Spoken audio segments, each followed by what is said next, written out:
Halo guys, bersama Cak Bio di KOS. Nah, kali ini kita akan melanjutkan pembahasan UM Undip. Urutan tahapan terbentuknya senyawa organik menurut teori evolusi kimia adalah A. Makromolekul menjadi asam amino, kemudian senyawa CH4. B. Asam amino menjadi senyawa CH4 kemudian menjadi makromolekul. C. Senyawa CH4 menjadi makromolekul kemudian asam amino. D. Makromolekul menjadi senyawa CH4 NH3 H2 H2O kemudian asam amino. E. Senyawa CH4 NH3 H2 H2O menjadi asam amino kemudian makromolekul. Nah, untuk menjawab soal kali ini kita akan menyimak terlebih dahulu untuk pembahasannya. Nah, jadi untuk soal yang di atas ini kita kenal sebagai teori dalam evolusi kimia.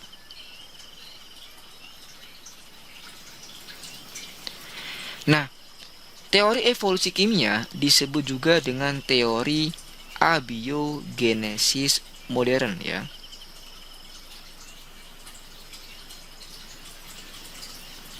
Yang diprakarsai atau dipopulerkan oleh tokoh ada Alexander Ivanovich Oparin ya, atau kita singkat sebagai A.I. Oparin. Kemudian ada Harold Urey,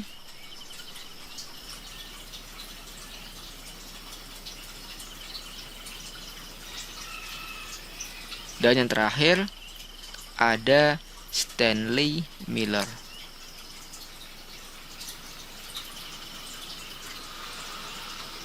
Nah, untuk Alexander Ivanovich Oparin, dia beranggapan bahwasanya atmosfer bumi itu banyak mengandung senyawa-senyawa yang berbentuk uap ya. Apa aja? Ada uap H2O, kemudian CO2, kemudian CH4, kemudian NH3, dan ada hidrogen gitu kan. Nah, senyawa-senyawa tersebut ketika dia terkena petir ya, ini akan bereaksi kemudian membentuk zat organik sederhana.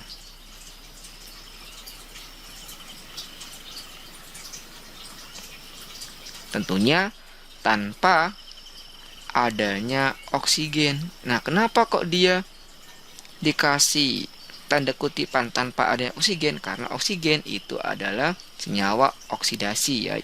Nah, kemudian yang kedua ada Harold Urey ya. Harold Urey mengungkapkan bahwa terdapat zat-zat anorganik yang berbentuk gas. Seperti apa aja tuh?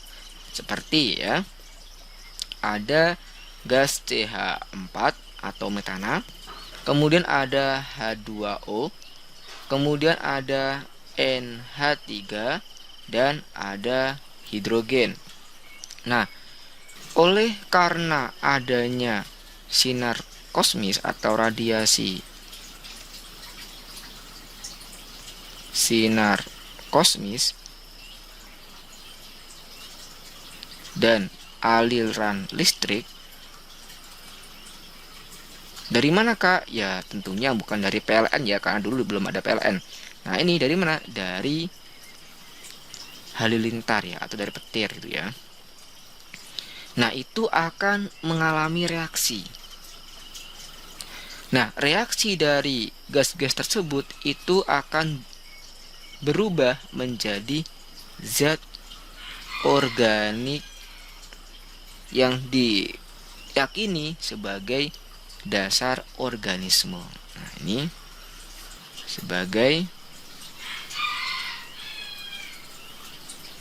dasar organisme hidup ya.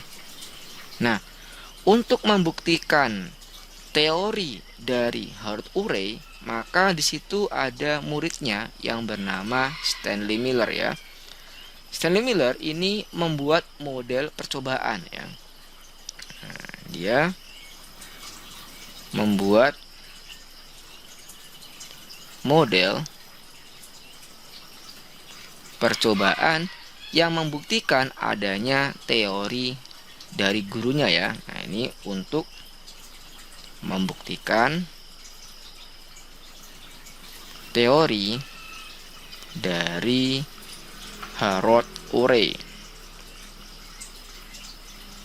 Nah, bagaimana modelnya? Modelnya seperti ini. Nah, ini adalah gambaran model percobaan dari Stanley Miller ya.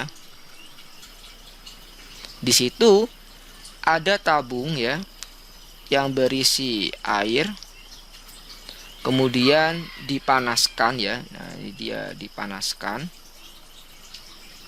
sehingga air ini akan berubah menjadi uap ya. Air berubah menjadi uap. Nah, uap-uap ini akan mendorong gas ya, ini akan mendorong gas menuju ke dalam bilik sebelahnya ya. Nah, ketika nanti gas-gas tersebut sudah berada di dalam bilik ini, maka gas-gas tersebut akan dialirkan energi. Nah, ini akan dialirkan energi listrik ya, sebagai pengganti kilatan halilintar. Nah, setelah gas-gas tersebut bereaksi, nah di sini itu akan membentuk zat baru ya, akan membentuk zat-zat baru yang kemudian zat baru tersebut akan didinginkan menggunakan alat pengembun yaitu kondensor. Nah, ketika nanti dia sudah berubah menjadi tetesan air, maka barulah kita akan amati. Nah, ketika diamati oleh Stanley Miller, ternyata air yang terbentuk dari reaksi gas-gas tersebut itu mengandung komponen kehidupan ya. Mengandung komponen kehidupan. Apa aja? Nah, satunya ada asam amino, kemudian ada asam hidroksi, kemudian ada asam cyanida HCN, kemudian ada urea. Nah, kita tahu bahwasanya asam amino merupakan senyawa organik yang dikenal sebagai dasar kehidupan. Maka dari teori yang dilakukan oleh gurunya ternyata itu benar seperti itu. Nah, sekarang kita akan kembali pada soalnya. Kita baca lagi ya soalnya. Urutan tahapan terbentuknya senyawa organik menurut teori evolusi kimia adalah A. Makromolekul, bukan ya, dari apa yang diterangkan oleh Oparin, kemudian Miller, itu bukan dari makromolekul melainkan dari senyawa-senyawa anorganik ya. Berarti ini salah ya. Yang B, asam amino juga salah. C, senyawa CH4 benar ya. Makromolekul, nah senyawa CH4 ini dia akan memberikan kontribusi untuk membentuk senyawa karbohidrat ya, bukan asam amino ya. Nah, di sini dia untuk membentuk senyawa karbohidrat, bukan asam amino. Jadi ini kurang benar ya. Yang D, makromolekul, salah ya. Yang E, senyawa CH4 benar. NH3 benar. H2 benar. H2O benar. Menjadi asam amino. Nah, ini kok ada asam amino, Kak? Nah, asam amino ini terbentuk karena adanya ini ya, kandungan NH3 ya. Kemudian baru menjadi makromolekul. Nah, untuk yang C juga kebalik ya, seharusnya senyawa CH4 kemudian jadi monomer dari senyawa karbohidrat baru makromolekul, yaitu karbohidratnya gitu kan. Nah, berarti yang C juga salah ya. Nah, maka jawaban yang paling benar untuk soal ini adalah yang E. Sesuai apa yang dijelaskan oleh siapa nih? Nah, kalau dia mengandung 1, 2, 3, 4, nah ini sesuai yang diterangkan oleh Stanley Miller. Bedanya dengan oparin, di situ dia menambahkan karbon dioksida atau CO2. Nah, oke, ngono ayo, tarik ulur, semangati. Terima kasih sudah menonton. Jangan lupa like, subscribe, dan share ya. Apabila ada perbedaan pendapat atau masukan, silakan komentar di kolom komentar. Bye-bye.